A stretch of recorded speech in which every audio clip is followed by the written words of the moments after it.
Hi guys, my name is Falcon Darkblade, and today I'm here to introduce you to Destiny 2 First Light. I've heard from a lot of people that the First Light edition of Destiny 2 is hard to understand, and an explanation would be good. Well, here is one that would work for even a dummy like me. Destiny First Light is a free version of Destiny 2. Downloading the game grants access to most of the game, however, does not have access to some of the paid content. When you launch the game, you'll have the option of 3 classes, which you can pick from. To save you the hard work, there is another video out there which we have already made and which may help you make a decision. There'll be a link to the video in the description. TLDR, I recommend a Titan for newer players. Once you have picked your class, you will be launched into an opening mission where you have to fight your way to safety. First thing you need to do is stop. Press options or start or whatever your character screen is and have a look at the subclasses and the individual trees in those classes.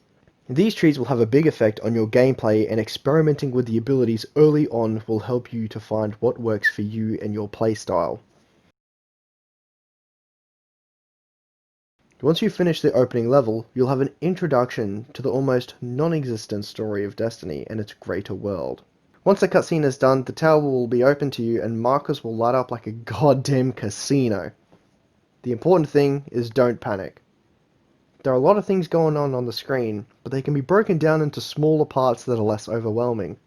The first set of quests that you'll pick up are the main quests. These ones are to level up. That's it, that's all the quest is really about. It goes up in increments of 10.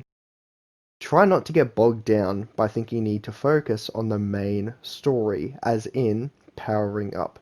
This main quest here, it progresses through the game as you naturally level up. And how do you level up? Just by playing the game and doing all of the activities. Now, I did play the First Light edition to get a better understanding of it, and trust me when I say this, everything I did leveled me up. However, as you do progress through the main quest, more introductory quests will start to open up. Segue time. The next main group of quests that will be thrown at you are the introductory quests.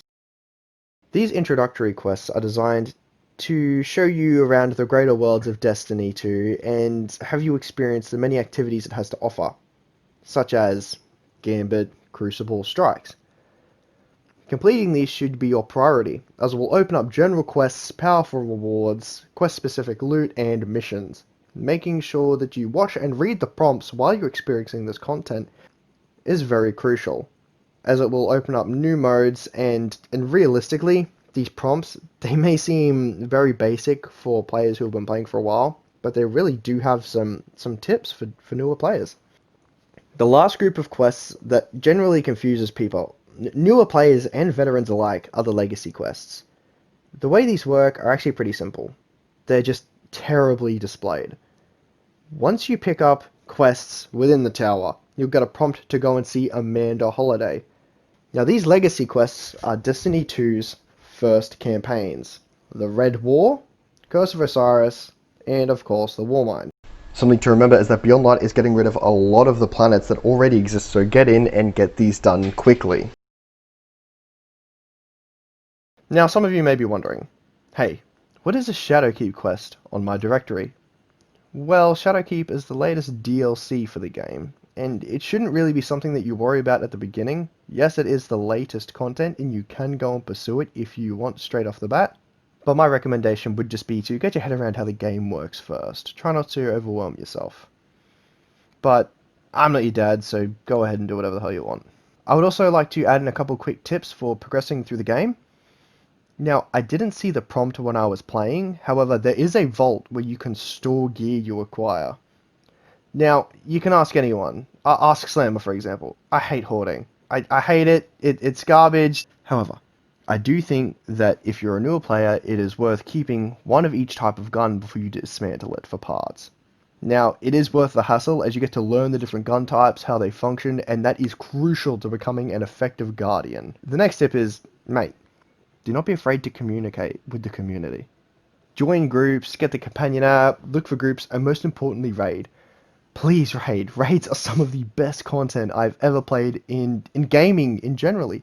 It is literally the duck's nuts, and it just makes me so sad to think of how little of the community and just gamers in general don't get to play the content. I know it may seem overwhelming, And it really is. There is a lot of content in Destiny 2, and that is the great thing about it. Just remember that everything you do gets your power level up in the beginning. So take it slow, enjoy things, try not to rush it. It really is an experience. And you will come to learn what I have and what so many other people have that love this game. Destiny is a fucking amazing game. And honestly, it has some of the best gun mechanics in the business. If there are any specific questions anyone has, let us know in the comments. Until then, get your string can and tins ready. We're going back down under.